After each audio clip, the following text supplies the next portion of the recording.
Hey guys, कैसे हो सब लोग। आज हम एक नया टॉपिक पढ़ने वाले हैं जिसका नाम है प्रॉपर्टीज ऑफ स्केलेटल मसल।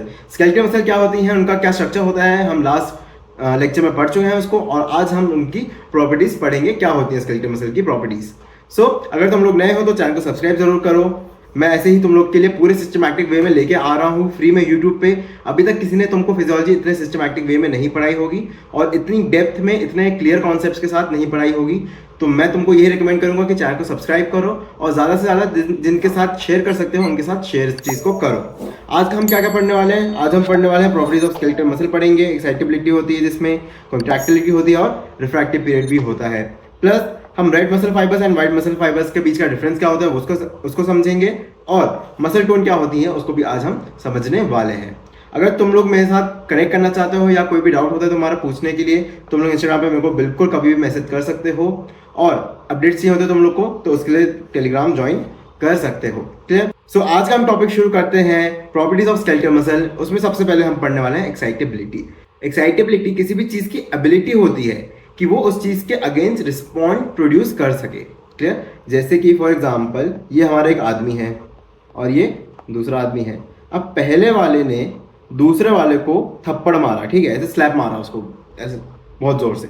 तो अब सेकेंड आदमी के पास दो रास्ते हैं, क्या कि वो कुछ ना करे, he is okay with it, okay भाई बोल दे, या फिर ये जो है सेकेंड वाला पहले वाले को उससे भी जोर का थप्पड़ मारे। दो रास्ते हैं उसके पास। तो यही दोनों चीजें जो हैं ये इसकी एबिलिटी है रिस्पॉन्ड करने की।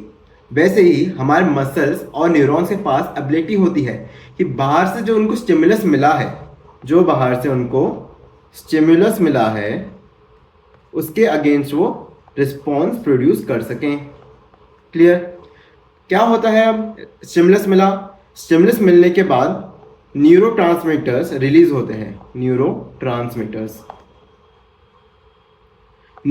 रिलीज होते हैं, जैसे कि एसिटाइलकोलिन हो गया, एसीएच जिसको हम शॉर्ट फॉर्म में लिखते हैं, या फिर गाबा होगा। ये एक इनहिबिटरी न्यूरोट्रांसमीटर होता है। इनके रिलीज के बाद बॉडी डिसाइड करती है कि इसको आगे कैसे रिस्पॉन्ड करना है। क्लियर। डेफिनेशन क्या है एक्साइटेबिलिटी की?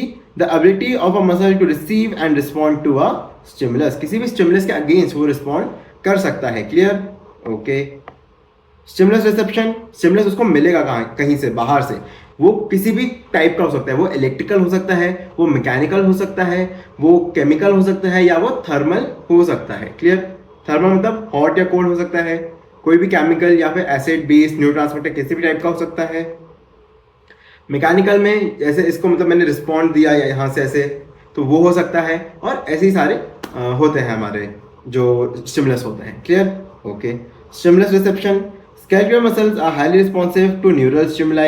Motor neurons release neurotransmitter, example acetylcholine, at the neuromuscular junction. Neuromuscular junction क्या होता है, आगे आने वाले लेक्चर्स में हम उसको भी समझेंगे पूरे कॉन्सेप्ट को, कि जैसे क्या होता है।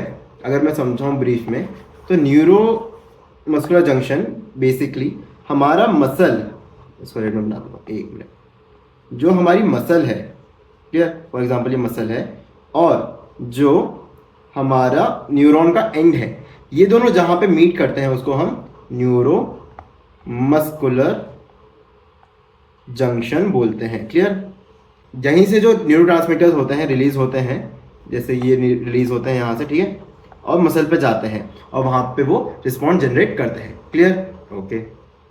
Electrical signal, the binding of neurotransmitters to receptors on the muscle cell membrane sarcolemma generates an action potential. इस प्रोसेस में क्या होता है, केमिकल्स रिलीज हुए, न्यूरोट्रांसमीटर्स रिलीज हुए, न्यूरोमस्कुलर जंक्शन पे गए, मसल ने उनको रिसीव करा, मसल के रिसीव करने के बाद वो इलेक्ट्रिकल सिग्नल बनाते हैं। मसल्स जो होती हैं वो इलेक्ट्रिकल सिग्नल पे वर्क करती हैं, तो वो अपने अकॉर्डिंगली उसको मॉडिफाई करती हैं, उस चीज़ को समझती हैं, उसको इंटरप्रेट करती हैं एंड इलेक्ट्रिकल सिग्नल में उसको कन्वर्ट कर देती हैं। अब ये इलेक्ट्रिकल सिग्नल आगे जा करके धीरे धीरे पूरी मसल में स्प्रेड आउट करता है, सार्कोट्यूबुलर सिस्टम के थ्रू कैल्शियम रिलीज होता है। ये सारी चीज़ें हमने थोड़ी बहुत हमने पिछले क्लास में पढ़ी हैं, आगे जा करके भी हम पूरा इसको पढ़ेंगे। ये पूरी मसल्स जो होती हैं धीरे धीरे करके एक एक मसल को पता चलता है, अच्छा ठीक है, ओके, अब स्टिमुलेट होना है, स्टिमुलेट होना है, स्टिमुलेट होना है। जैसे कि कोई अफवाह फैलती है अगर स्कूल कॉलेजेस में, तो पहले 2 लोग को पता है, वो 2 लोग आगे 2 लोग को बताएंगे, आगे 4 लोग को पता चलेगी, 5, ऐसे लोग बढ़ते जाते हैं। वैसे ही यहाँ पे मसल का रिक्रूटमेंट होता है कि एक एक मसल जो होती है, एक एक मसल फाइबर जो होती है, हम उसको रिक्रूट करते हैं कि ओके तुम भी चलो, तुम भी चलो, तुम भी चलो। सो ये होता है। Clear? Propagation. This action potential propagates along the sarcolemma and into the muscle fiber via the transverse tubules, ensuring a uniform response. ठीक है, पूरी मसल में स्प्रेड आउट करता है। ओके, अब हम पढ़ेंगे टाइप्स ऑफ स्टिमुलाई क्या होते हैं। स्टिमुलस भी 5 टाइप का होता है, हमने यहाँ पे क्लासिफाई जिस तरीके से करा है इनको based on the threshold level कि उनका रिस्पॉन्स जनरेट करने की एबिलिटी क्या है, उनके बेसिस पे हम उनको यहाँ पे क्लासिफाई करते हैं। पहला है हमारा सब मिनिमल स्टिमुलस। अभी मैं सिर्फ नाम गिना दे रहा हूं, उसके बाद हम पूरा इनको समझेंगे। सेकेंड है हमारा मिनिमल स्टिमुलस, फिर आता है सब maximal stimulus, maximal stimulus and supra maximal stimulus. ठीक है, सुप्रा मैक्सिमल है, ठीक है, सुप्रा मैक्सिमल। क्लियर? अब क्या होता है इन चीज को हम समझते हैं। सब मिनिमल, क्लियर? अगर मैं बोलूं कोई चीज मिनिमल है, ठीक है, मिनिमल, आजकल बड़ा कॉन्सेप्ट चला है मिनिमल का कि मिनिमल तरीके से रहना है, एकदम मिनिमलिस्टिक तरीके से रहना है, कोई ज़्यादा हमको शोशा नहीं करनी है। यहाँ पे मिनिमल स्टिमुलस का मीनिंग ये है कि वो मिनिमम वैल्यू ऑफ स्टिमुलस जिस पे मेरी मसल फाइबर रिस्पॉन्स जनरेट कर देगी। क्लियर? फॉर एग्जाम्पल, अगर मेरे दोस्त को मैंने इसको बोला कि भाई मैं तेरे को आइसक्रीम दूंगा, तू मेरे साथ चल, मेरा एक काम है उसमें मेरी हेल्प कर दे। क्लियर? मैंने अपने एक दोस्त को बोला, ठीक है, ये 1 ये 2, ठीक है, ये 1 और ये 2, मैंने इसको बोला कि आइसक्रीम दूंगा, तू मेरे साथ चल। अब मैंने उसको बोला कि भाई मैं तेरे को 10 रुपए की आइसक्रीम खिलाऊंगा। वो बोलेगा पागल है क्या, आजकल 10 रुपए में कहाँ कुछ, मैं क्यों करूँ तेरा काम। तो मैंने बोला ठीक है भाई तू ही बता दे कितनी रुपए की आइसक्रीम खाएगा। तो मैंने क्या ऑफर करा, मैंने बोला 10 रुपए की, ठीक है, मैंने बोला 10 रुपए की दूंगा। उसने बोला नहीं, इतने में नहीं होगा। उसने क्या बोला, मैं भाई मिनिमम मेरे को 30 रुपए की आइसक्रीम चाहिए। क्लियर? तो ये 30 रुपए की आइसक्रीम क्या है, वो मिनिमल वैल्यू है जिसपे वो दोस्त मेरा एग्री करेगा चलने के लिए मेरे साथ। क्लियर? और मैंने उसको क्या ऑफर करा, 10 रुपए। तो क्या मैं बोलूँ कि ये 10 रुपए जो है 10 रुपए जो है 30 रुपए से कम है ना? तो ये क्या हुआ, अगर ये मैं बोलूँ मिनिमल है, 30 रुपए मिनिमल है, तो ये क्या हुआ, सब मिनिमल। क्लियर? ये है हमारा सब minimal. What is the meaning of सब मिनिमल? सब मिनिमल वो वैल्यू ऑफ स्टिमुलस है जिसमें कोई रिस्पॉन्स जनरेट नहीं होगा। क्लियर? और मिनिमल वो वैल्यू है जिसमें मिनिमम एक मसल फाइबर तो रिस्पॉन्ड करेगी ही करेगी। क्लियर? ओके, अब नेक्स्ट हमको 2 शब्द और दिखाई दे रहे हैं, 3 शब्द दिखाई दे रहे हैं बल्कि, सब मैक्सिमल, मैक्सिमल एंड सुपरा मैक्सिमल। हम पहले समझेंगे मैक्सिमल क्या होता है। क्लियर? मेरे दोस्त ने बोला क्या, 30 रुपए की आइसक्रीम खाऊंगा। मैंने उसको बोला चल ठीक है, तू 30 क्या, तू 40 रुपए की खा लेना। ठीक है, तू 40 रुपए की आइसक्रीम खा लेना, लेकिन तू मेरे साथ चल दे। ठीक है, ओके। 40 रुपए में उसने बोला मैं क्या भाई, मेरा एक दोस्त है, मैं उसको भी उठा लाऊंगा। ठीक है, उसने क्या बोला, मैं क्या, मेरा दोस्त भी आ जाएगा, तू हमको अगर 40 के खिलाएगा तो 20 मेरे 20 उसके, मैं क्या, मेरा दोस्त भी एक आ जाएगा साथ में। तो मैक्सिमल वो वैल्यू हो गई जिसमें मेरी सारी मसल फाइबर्स क्या रिस्पॉन्ड दे रही है, जिसमें सारी मसल फाइबर्स रिस्पॉन्स प्रोड्यूस कर रही हैं। तो अब इस वैल्यू से कम वैल्यू क्या हुआ, सब मैक्सिमल। क्लियर? अगर ये मेरी मैक्सिमल वैल्यू है 40, तो ये क्या हुआ, सब मैक्सिमल। क्लियर? ओके, और इससे ज्यादा में क्या आएगा, सुपरा मैक्सिमल। सुपरा मैक्सिमल स्टिमुलस की उतनी कोई वैल्यू नहीं है, क्योंकि उसके पास उतने मसल फाइबर ही नहीं है, उसके पास उतने दोस्त ही नहीं है कि मैं अगर उसको 50-60 की भी अगर आइसक्रीम खिला दूं तो वो दूसरी के बजाय तीसरा, चौथा, 5वां दोस्त भी ले आए। नहीं, उसके पास एक दोस्त और है, बस वो उसको खींच के लेके आएगा। क्लियर? कॉन्सेप्ट क्लियर नहीं है? मैं हमेशा कहता हूं डाउट्स पूछो, डाउट्स पूछने से तुम्हारे कॉन्सेप्ट्स क्लियर होंगे, तुम्हारा ही यूनिवर्सिटी एग्जाम में जो है अच्छा स्कोर आएगा, मेडल निकल सकता है भाई। ठीक है, तो अगर ये कॉन्सेप्ट क्लियर है तो आगे बढ़ सकते हैं। ओके, अब हम डेफिनेशंस पे पढ़ते हैं, हम टेक्निकलिटीज में पढ़ते हैं। ठीक है, सो क्या है यहाँ पे, सब मिनिमल स्टिमुलस। सब मिनिमल स्टिमुलस यानी कि कम वैल्यू का stimulus. A stimulus that is below the threshold level required to produce any observable response in a muscle। कोई मसल रिस्पॉन्स हम देख ही नहीं पा रहे हैं, हम ऑब्जर्व नहीं कर पा रहे हैं, तो उस स्टिमुलस को हम क्या बोलेंगे, सब मिनिमल। क्लियर। डिटेल्स, इसमें क्या होगा, नो कॉन्ट्रैक्शन, कोई कॉन्ट्रैक्शन होगा ही नहीं। This level of stimulus is too weak to depolarise the muscle membrane sufficiently to generate an action potential. Clear. No activation, as a result there is no muscle contraction and the muscle remains at rest. मेरे दोस्त ने मना कर दिया कि भाई मैं नहीं चलूंगा 10 रुपए की आइसक्रीम में। क्लियर। अब हम आते हैं मिनिमल स्टिमुलस में। क्या होता है मिनिमल स्टिमुलस, थ्रेशहोल्ड स्टिमुलस, इसको थ्रेशहोल्ड वैल्यू भी बोलते हैं। ये क्या है, 30 रुपए है हमारे, ये 30 रुपए की आइसक्रीम है। Clear.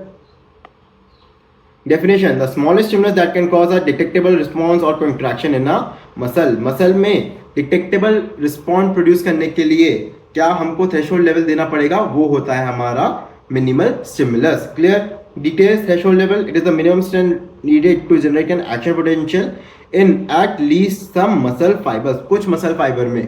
Clear. First contraction, at this level the muscle starts to show a visible contraction although it may be weak and involve only a few muscle fibers। सिर्फ कुछ ही muscle fibers जो होती हैं वो जनरेट होती हैं। Clear. Okay. सब maximal stimulus, maximal कितना था, 40 रुपए, उससे थोड़ा सा कम ये रहेगा। Clear. Definition, a stimulus that is stronger than the minimal stimulus but not strong enough to activate all the muscle fibres within a muscle. मैंने 40 की बजाय, मेरे दोस्त को क्या 30 की चाहिए थी, मैंने बोला 40 दूंगा, ठीक है, उसने बोला दोस्त को भी ले आऊंगा। लेकिन मैं अगर उसको बोलूँ कि 35 रुपए की दूंगा, 35 रुपए की आइसक्रीम खिला दूंगा भाई, 35 रुपए मेरे पास, तो उसने बोला नहीं यार ऐसा तो सब ऐसा काम नहीं चल पाएगा। ठीक है, ये है हमारा submaximal stimulus. Clear. Details, partial activation, this level of stimulus recruits more motor neurons and muscle fibres than the minimal stimulus but not the maximum number possible. Clear. Incremental contraction, as the stimulus strength increases within this range, more fibers are activated and the force of contraction increases proportionally। इसमें थोड़े muscle fibres और ज़्यादा involve होंगे और थोड़ा सा force of contraction ज़्यादा होगा, लेकिन पूरी मसल में कॉन्ट्रैक्शन नहीं हो पाएगा। क्लियर। अब नेक्स्ट है हमारा मैक्सिमल स्टिमुलस, यानी कि कितना, 40 रुपए है ना, 40 रुपए हैं। Definition, the smallest stimulus strength, definition, the smallest stimulus strength that activates all the muscle fibers within a muscle producing the maximum possible contraction। सारे muscle fibers को उसने रिक्रूट कर लिया है, अब पूरे जोर से जो है contraction होगा। क्लियर। डिटेल्स में क्या, फुल एक्टिवेशन होगा, पूरी muscle fiber रिक्रूट हो गई तो पूरी muscle fiber कॉन्ट्रैक्ट करेगी। At this stimulus level every motor unit and muscle fiber capable of contracting is recruited। जो भी muscle fiber कॉन्ट्रैक्ट कर सकती है वो सारी muscle fibers आती हैं। Clear. Maximum force, the muscle generates its maximum force of contraction beyond which no further increase in stimulus strength can produce a stronger contraction। सारी मसल फाइबर्स कॉन्ट्रैक्ट हो जाएंगी। अब इसके आगे भी मैं अगर कोई स्टिमुलस दूं तो कोई मेरे को इंक्रीमेंट फोर्स में नहीं देखने मिलेगा।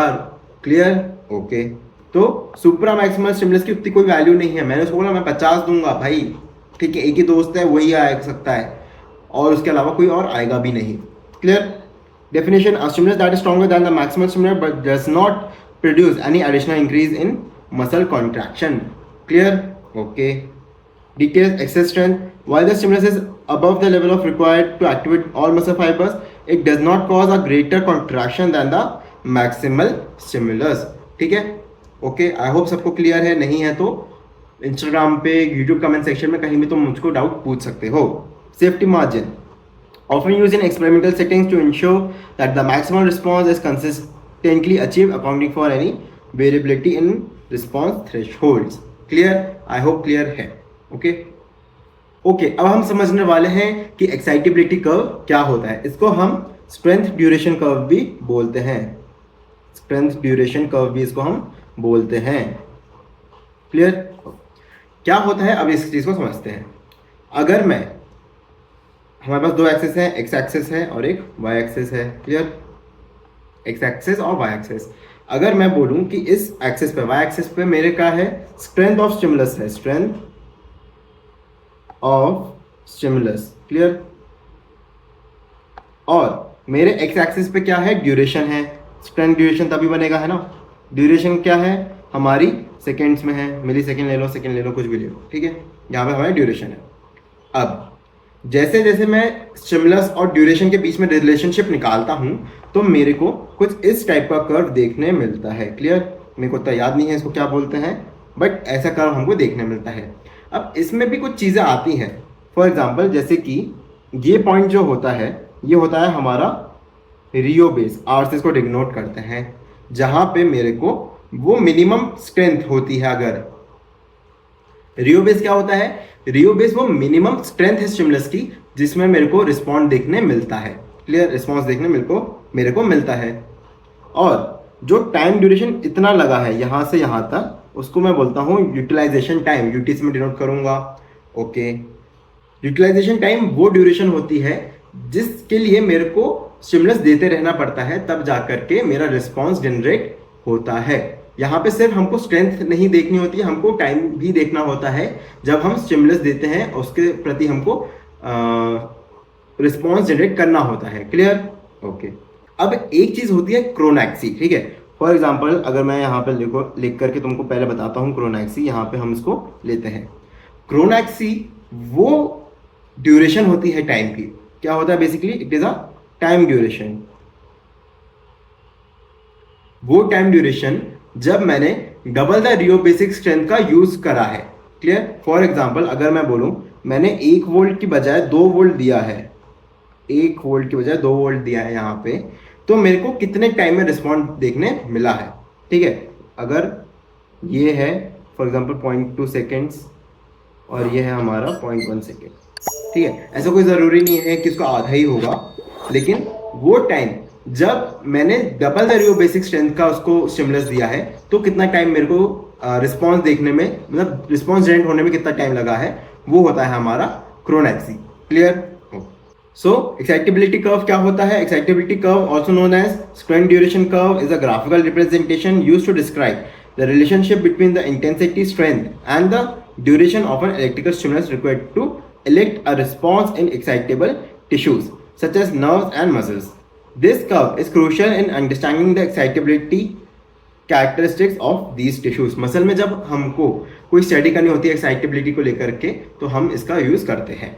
की कंपोनेंट्स क्या होते हैं, रियो बेस है, क्रोनैक्सी एंड यूटिलाइजेशन टाइम है। पूरा मैं बता चुका हूँ क्या होता है।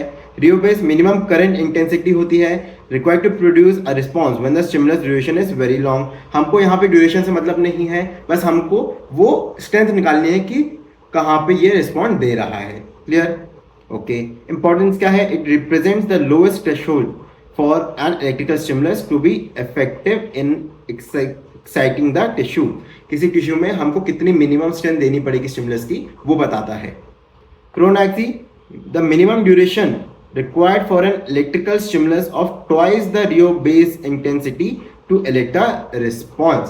हमने यहाँ पे उसको टाइम, क्रोनैक्सी क्या है, टाइम है, हमने यहाँ पे डबल द रियो बेस दिया है और तब कितने टाइम में रिस्पॉन्ड निकल के आया है, हमने वो जनरेट करा है, clear.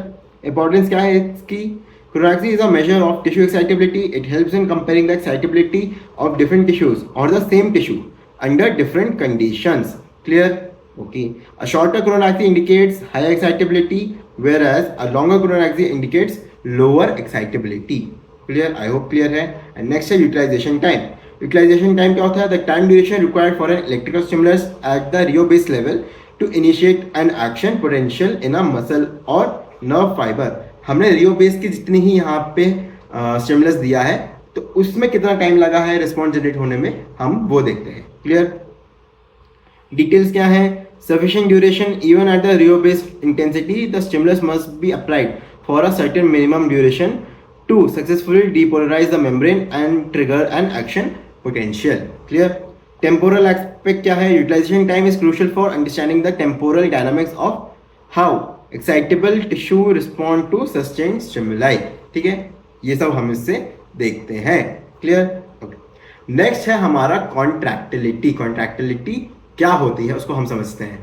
So contractility is nothing but the ability of muscle fibre to contract. Simple भाषा यही है, इससे ज़्यादा और सिंपल अगर मैं बोलूँ तो कि मसल की वो प्रॉपर्टी जो उनको अलाउ करती है शॉर्टन होने में और लेंथन होने में, उसको हम कॉन्ट्रैक्टिलिटी कहते हैं, शॉर्टन एंड लेंथन, ठीक है। मसल फाइबर हमने पढ़ा है, पूरा हम स्ट्रक्चर देखे हैं लास्ट क्लास में। जो यहाँ पे क्या होता है, हमारे एक्टिन फिलामेंट्स होते हैं, ये हमारा मायोसिन फिलामेंट होता है ना, ये एक्टिन होता है, ये मायोसिन होता है। तो एक्टिन फिलामेंट्स जो होते हैं स्लाइड करते हैं, फॉर एग्जांपल ये मेरा एक्टिन फिलामेंट है, ये मेरा मायोसिन है, तो ये ऐसे स्लाइड करते हैं इसके ऊपर, इसको हम कॉन्ट्रैक्टिलिटी कहते हैं। ठीक है, स्लाइडिंग फिलामेंट थ्योरी इसके लिए रिस्पॉन्सिबल होती है, हमने पूरा हम आगे जाकर के इसको पढ़ेंगे। सो कॉन्ट्रैक्टिलिटी डेफिनेशन क्या है इसकी, the ability of muscle fibres to shorten और contract in response to a stimulus, clear, in response to a stimulus, stimulus के अकॉर्डिंग ये कॉन्ट्रैक्ट और रिलैक्स करते हैं। फिर डिटेल्स क्या है, sliding filament theory, muscle contraction occurs through the sliding of actin thin and myosin thick filament, ठीक है, पास ईच अदर, अक्सर ये लोग जो है कॉन्ट्रैक्ट करते हैं। This process is power bye ATP, ATP का बहुत सिग्निफिकेंट रोल होता है, मायोसिन हेड पर जाकर के एटीपी बैठता है, उसका पूरा फॉस्फोराइलेशन होता है, पूरी उसकी एक्टिविटी चलती है, ये भी हम पूरा पढ़ेंगे। Cross bridge cycle, myosin heads bind to actin forming cross bridge and pull the actin filament towards the center of the sarcomere, they shorten the muscle fiber, ठीक है, वो ऐसे इसको कॉन्ट्रैक्ट करता है, इसको पकड़ता है एक्टिन फिलामेंट्स को। Force generation, the collective shortening of numerous sarcomeres in a muscle fibre results in the generation of force and movement, ये लोग पूरे ऐसे स्लाइड करते हैं। ठीक है, अब हम पढ़ेंगे टाइप्स ऑफ मसल कॉन्ट्रैक्शन क्या होता है। टाइप्स ऑफ मसल कॉन्ट्रैक्शन में एक होता है हमारे पास आइसोटोनिक, आइसोटोनिक कॉन्ट्रैक्शन, और दूसरा होता है आइसोमेट्रिक कॉन्ट्रैक्शन। आइसोटोनिक आइसोमेट्रिक में क्या डिफरेंस है, सिंपल सा एक डिफरेंस हमको याद रखना है कि यहाँ पे जो लेंथ है मसल की वो चेंज होती है, लेंथ चेंजेस, ठीक है, और आइसोमेट्रिक में यहाँ पे लेंथ जो होती है remains same, length remains same, बस यही हमारा मेन डिफरेंस है, हमको यही याद रखना है। आइसोटोनिक कॉन्ट्रैक्शन जब जब मैं बोलूंगा तो लेंथ जो होती है मसल की वो चेंज होगी। फॉर एग्जांपल अगर मैं अपने बाइसेप्स को मूव करवाऊं, ठीक है, अगर मैं इनको बस यहाँ पे मेरे को किसी फोर्स का सहारा नहीं लेना पड़ रहा है, ठीक है, आगे इमेज में मैंने थोड़ी गलती कर दी है, मैं उसको चेंज कर दूंगा मॉड्यूल में, तुम लोग जाकर के मॉड्यूल भी देखना, ठीक है। अब क्या होता है, मैंने ये मसल लिया है, मैं इसको बिना किसी फोर्स के बस आराम से इसको फ्लेक्स और रिलैक्स कर रहा हूं, तो क्या हो रहा है, यहाँ पे मेरी मसल की लेंथ चेंज हो रही है, तो यही होता है मेरा आइसोटोनिक कॉन्ट्रैक्शन। यहाँ पे किसी एक्सटर्नल फोर्स को मैं यूज नहीं कर रहा हूं, क्लियर, ओके। आइसोमेट्रिक कॉन्ट्रैक्शन क्या होता है, फॉर एग्जाम्पल हमने एक बाल्टी जो है भरी है पानी की, ठीक है, अभी गर्मी का मौसम चल रहा है तो कूलर में पानी भरता रहता हूँ, तो ये जो है एक फॉर एग्जाम्पल बाल्टी है, बहुत गंदी बाल्टी बना रहा हूँ मैं, जैसी भी है समझ जाओ, ठीक है, तो ये बाल्टी है।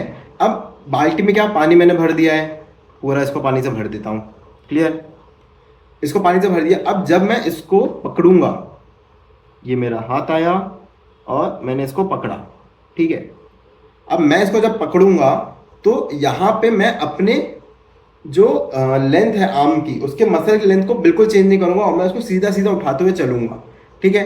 ग्रेविटी तुम ऑब्जर्व करना, कभी हम इसको जो है आराम से नीचे ही लेकर के चलते हैं हमेशा बाल्टी को, तो इस बीच में क्या होता है, हमारी मसल की जो लेंथ होती है वो चेंज नहीं होती है, इसी को मैं बोलता हूं क्या, isometric contraction, clear. So isotonic contraction, type of muscle contraction in which the muscle fiber changes length while generating constant tension, एक constant tension है यहाँ पे। Isotonic contractions are essential for performing movements and are involved in most dynamic activities like walking, running and lifting objects, clear. Mechanical work, during isotonic contraction the muscle performs mechanical work by moving a load through a range of motion, clear. मैंने बिना tone change करे यहाँ पे for example किसी चीज को यहाँ से यहाँ उठाया है, ये बॉटल है, इसको यहाँ से उठा के यहाँ रख दिया मैंने, इसमें मैंने लेंथ चेंज करी अपने मसल की, लेकिन इसमें कोई टोन का डिफरेंस नहीं आया है, क्लियर। यहाँ पे कोई ज्यादा भारी चीज नहीं उठाई है मैंने, तो वो जो होता है टोन चेंज नहीं करता हमारे मसल की, क्लियर। फॉर एग्जाम्पल ये पेन है, मैं इसको इतना यहाँ से यहाँ तक लेके जा रहा हूँ, ठीक है, इसमें मेरी लेंथ चेंज हो रही है, मैं आगे पीछे कर रहा हूँ, इसको लेंथ चेंज हो रही है, लेकिन इतने से वेट से मेरी कोई टोन में फर्क नहीं आ रहा है, क्लियर, ओके। नेक्स्ट है हमारा आइसोमेट्रिक कॉन्ट्रैक्शन। आइसोटोनिक कॉन्ट्रैक्शन क्या कह रहा है, it is a type of muscle contraction in which the muscle generates force without changing its length. यहाँ पे लेंथ चेंज नहीं होती है, ठीक है, मैं अगर 20-30 किलो उठा रहा हूँ तो मैं बाल्टी का सिर्फ नीचे तक रखूंगा, उसको नीचे तक ही रखता हूँ और सीधा सीधा उसको लेके चलता हूँ, यहाँ पे मसल को मैं पूरी जो है एक्सटेंड करके रखता हूँ आगे की तरफ, क्लियर। यहाँ पे मैं मसल कॉन्ट्रैक्ट नहीं कर रहा, ठीक है, तो ये होता है मेरा आइसोमेट्रिक कॉन्ट्रैक्शन। स्टैटिक कॉन्ट्रैक्शन होता है the muscle remains the same length because the tension generated is equal to the external load preventing movement. कोई मूवमेंट यहाँ पे अलाउ नहीं कर पाता है वो लोड। क्लियर। एप्लीकेशंस क्या है? Isometric contractions are crucial for maintaining posture and stabilising joints. Example include holding a heavy object steady और मेंटेनिंग अ प्लैंक पोजीशन। जो लोग जिम जाते हैं वो जाते हैं, जब एप्स का वर्कआउट करते हैं तो हम प्लैंक करते हैं, पूरा ऐसे यहाँ पे हम प्लैंक करते हैं, तो हमारी मसल की टोन जो होती है वो चेंज होती है, लेकिन लेंथ एकदम स्ट्रेटन हो जाती है। Clear. Force generation while no visible movement occurs, isometric generation contractions can generate significant force and contribute to muscle length development, muscle strength development। जब हम स्ट्रेंथ ट्रेन करते हैं तब भी डेडलिफ्ट्स मारते हैं लोग। क्लियर। तो ये सब जो होते हैं हमारे मसल आइसोमेट्रिक कॉन्ट्रैक्शन के एग्जाम्पल होते हैं। Muscle activation isometric exercises often target specific muscles or muscle groups and can be useful in rehabilitation settings where movement is restricted। Clear. Significance उतना कुछ ज़्यादा नहीं है इसका डिटेल्स का, लेकिन जो डिफरेंस होता है बेसिक वो हमको पता होना चाहिए। क्लियर। और ये एग्जांपल है किस चीज़ का? पहला वाला मैं बोलूँ तो किस चीज़ का है? आइसोटोनिक। क्लियर। यहाँ पे इस डंबल को वो कर दो, कैंसिल आउट, गलत इमेज लग गई है। सिर्फ सिंपल यहाँ पे मसल का कॉन्ट्रैक्शन होगा। और ये क्या एग्जांपल है? ये है आइसोमेट्रिक का। यहाँ पे मैं बकेट उठा रहा हूँ 20-30 किलो की होगी मिनिमम, है ना? ये होता है यहाँ पे। ओके, अब नेक्स्ट देखते क्या है। अब नेक्स्ट है हमारा red versus pale muscles. I guess lecture already बहुत लंबा हो चुका है, तो अब यहाँ से हम जो है अगले लेक्चर में पढ़ेंगे। सो अगर तुम लोग नए हो और चैनल को अभी तक सब्सक्राइब नहीं करा है, मैं रिकमेंड करूंगा चैनल को सब्सक्राइब जरूर करो। पूरी मसल फिजियोलॉजी अभी हम कंप्लीट करने वाले हैं। इनफैक्ट हम पूरी फिजियोलॉजी कंप्लीट करेंगे और पूरे सिस्टमैटिक वे में हम करेंगे, और यूनिवर्सिटी के जो एकदम मोस्ट इंपॉर्टेंट टॉपिक्स होते हैं उनको हम कवर करते हुए चल रहे हैं। सो अगर तुम लोग नए हो तो चैनल को सब्सक्राइब करो। मिलते हैं अगले लेक्चर में।